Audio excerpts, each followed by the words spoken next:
बिस्मिल्लाहिर्रहमानिर्रहीम। अस्सलाम वालेकुम नाज़रीन, मैं आपका मेज़बान मुशर्रफ यासीन आपकी खिदमत में हाज़िर हूँ। आज हम एक ऐसी जगह पर मौजूद हैं जो इस्लामाबाद के शहरियों के लिए शायद किसी नेमत से कम ना हो। आपको इस जगह की सैर करवाएंगे, ये जगह दिखाते हैं। ये जगह यहाँ पर क्या ऐसी स्पेशल चीज़ है जो आपको यकीनी तौर पर यहाँ खींच कर लेके आएगी। जी हाँ, बिल्कुल। इस्लामाबाद में अगर आप रहते हों, फैमिली से अलग रहते हों ख़ास तौर पर, फिर घर जैसे खाने को अगर आप खाना चाहते हैं तो यकीनी तौर पर हर एक शख्स की ख्वाहिश होगी कि उसको घर से बाहर भी घर जैसा खाना मुयस्सर आ सके।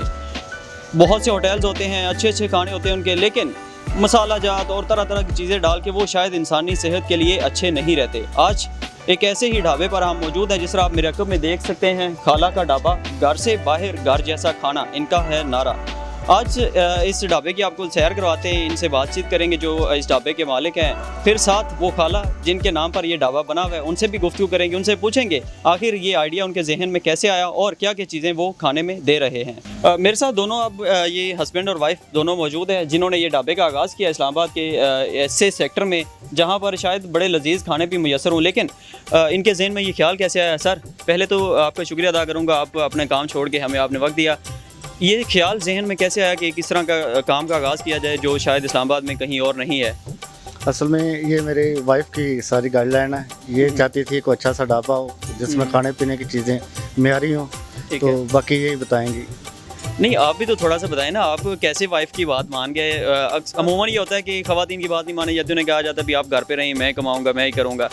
असल में पहले मैं ठेकेदार था पेंट का, ठीक है, तो जैसे कोरोना आया तो उसमें प्रॉब्लम काफ़ी आ गई, तो घर के हालात चलाना, खर्चे चलाना बहुत मुश्किल थे। तो फिर उन्होंने जो आइडिया पहले दिया हुआ था, मैंने बोला चलो ठीक है जी, ट्राई करते हैं, अगर काम चल जाए तो चलो अच्छी बात है, तो दोनों मिल के चला लेते हैं। उसके बाद हाँ जी, ये बताएंगे फिर। चले इनके मिसेज से बात करते हैं जिनके नाम पर ये ढाबा बना हुआ है, खाला का ढाबा। अभी हमारे साथ ये बहन मौजूद है जिनके नाम पर ये ढाबा बना हुआ है, खाला कहें या बहन कहें, ये तो इनसे पूछते हैं। आपने अपने नाम से ये ढाबा बनवा लिया, पहले तो ये बताएं ये आपके ज़हन में कैसे ख्याल आया कि इस तरह का एक काम उसका आगाज़ करना चाहिए? बस मेरी 7-8 साल से ये ख्वाहिश थी कि हम लोग ढाबा बनाएं जैसे बाकी लोग मिल के काम करते हैं। तो वैसे भी जो परदेसी हैं यहाँ के हमारे बहन भाई, उनके लिए मैंने ख़ास तौर पे ये बनाया है कि वो आएँ यहाँ पे और विज़िट करें, ताकि वो ऐसे फील करें कि जैसे घर में बैठे हुए हैं, खाना खा रहे हैं। ठीक है। क्योंकि बाकी होटल्स में मैंने काफ़ी, हमारे पास बच्चे आते हैं हॉस्टल्स के, वो कहते हैं जी हमारे खाला पेट ख़राब हो जाते हैं जब आप छुट्टी कर लेते हैं, हमें प्रॉब्लम्स हैं, शुक्र किया आप आ गए हैं, हमें घर जैसा खाना मिल रहा है। तो बस ये आप इन सब की मोहब्बत भी है और मेरा शौक़ था, तो शुक्र है अल्लाह ताला का कि उसने मेरा शौक़ पूरा किया है। और बच्चे जो हैं सारे परदेसी, लड़कियां भी हैं, लड़के भी हैं, सारे टोटल आते हैं यहीं से खाना खाते हैं। और आजकल वो कहते हैं कि रात का भी खाना देना। तो इससे पहले कि हम आपसे ये पूछें आप क्या क्या डिशेस दे रहे हैं यहाँ पर, ये पूछना भी ज़ाहिर है, नाजरीन ये भी देखना चाहेंगे कौन कौन सी स्पेशल डिशेस आप दे रहे हैं। आपने अपने हस्बैंड को कैसे राज़ी किया और कितना अरसा लगा आपको इस बात पर राज़ी करने के लिए कि बिज़नेस करना और आप भी उनका हिस्सा होंगी साथ? मुझे 7 साल लग गए थे, 7 साल लग गए हैं इनको मनाते हुए।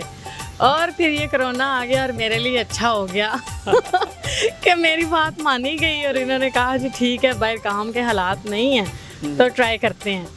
तो वो अल्लाह का करम ऐसा हुआ कि हमारा काम चल गया, 1 महीने में ही हमारा काम चल गया। लोगों ने शुक्र अदा किया कि आप लोग आ गए हैं। आप साग कैसे बनाती हैं, कितना उसका मिकदार क्या क्या लोगों को जो दी जाती है, वो कितने का तकरीबन एक प्लेट आप देती हैं?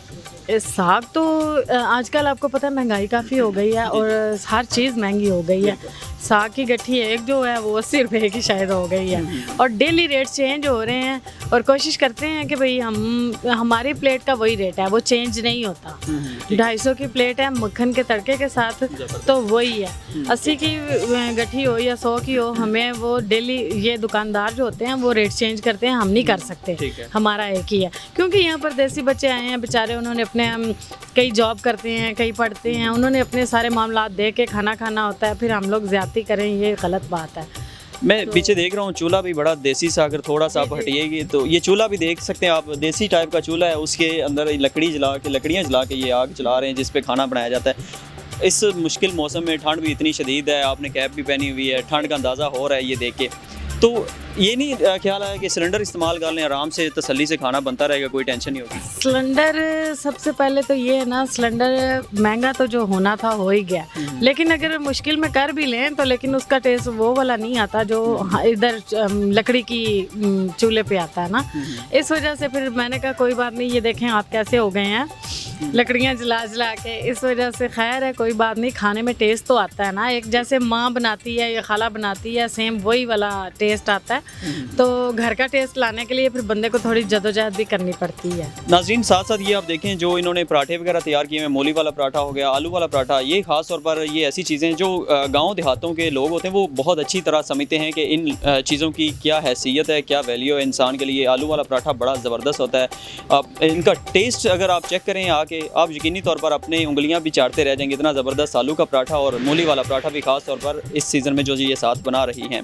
इनसे मज़ीद पूछते हैं कि चाय, ख़ास तौर पर चाय भी लोग तरस जाते हैं अच्छी चाय पीने को, होटल से जाते हैं, वो पानी ज़्यादा होता है, पत्ती ज़्यादा डाल देते हैं, चाय का जायका नहीं होता। आप चाय किस किस तरह के दे रहे हैं? चाय हम लोग गुड़ वाली दे रहे हैं और सादा चाय, जिसको चीनी वाली चाहिए और गुड़ वाली चाहिए, मिट्टी की हांडी में बना के दे रहे हैं, मिट्टी के बर्तन यूज़ कर रहे हैं। हाँ जी, चलें, ये तो अच्छी चीज़ होगी कि ये तवे पर जो चीज़ें, रोटी भी है और पराठा भी हो गया, सब कुछ तवे पर बना के देते हैं, जो घर जैसा बिल्कुल गांव देहात का अगर किसी ने माहौल देखा बिल्कुल वही चीज़ है एग्जैक्टली। जो भी आएगा यहाँ पर यकीनी तौर पर पसंद करेगा।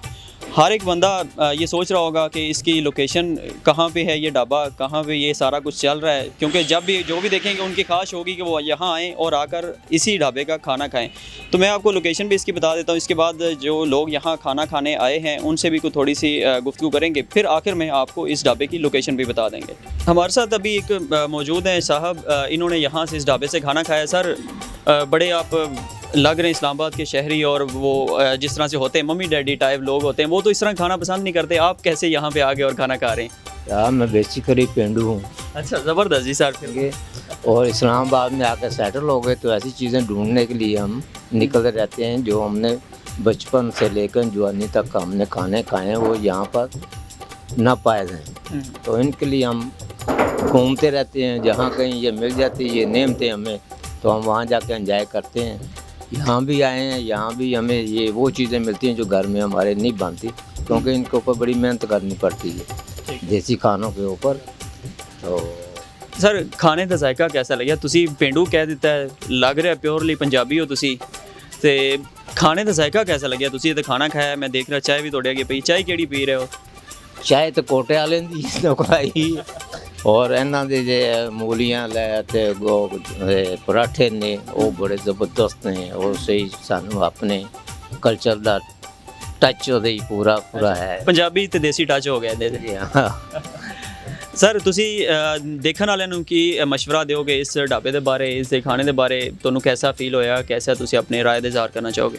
जिन्हों ने अपनी सेहत ਨੂੰ कामयाब रखना है वो जरूर ਇੱਥੇ ਆਉਣ और ਇੱਥੋਂ आ के टेस्ट करन और खान ਇਹਨਾਂ ਨੂੰ अपनी सेहत ਨਾਲ। ਉਹ फ्रैश खाने ने ਇੱਥੇ मिलते हैं और देसी चीज़ां ने, और आके एंजॉय करो। ठीक है, बहुत शुक्रिया सर, बहुत शुक्रिया।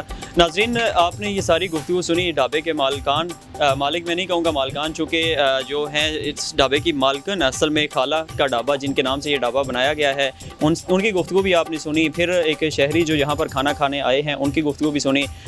इस ढाबे की लोकेशन मैं आपको बता देता हूँ, J11 मरकज़ में पार्क, अगर आप मरकज़ के एंड पे जो ही आते हैं इसके साथ पार्क है, पार्क के साथ ये ढाबा बना हुआ है। आप आएँ, यहाँ पर आके खाना एंजॉय करें, यकीनी तौर पर आप इस खाने से महजूज़ होंगे, और ऐसा खाना आपको किसी अच्छे होटल पर भी मुयस्सर नहीं होगा। अब हम चाय एंजॉय करते हैं, मुझे इजाज़त दीजिए, अल्लाह हाफ़िज़।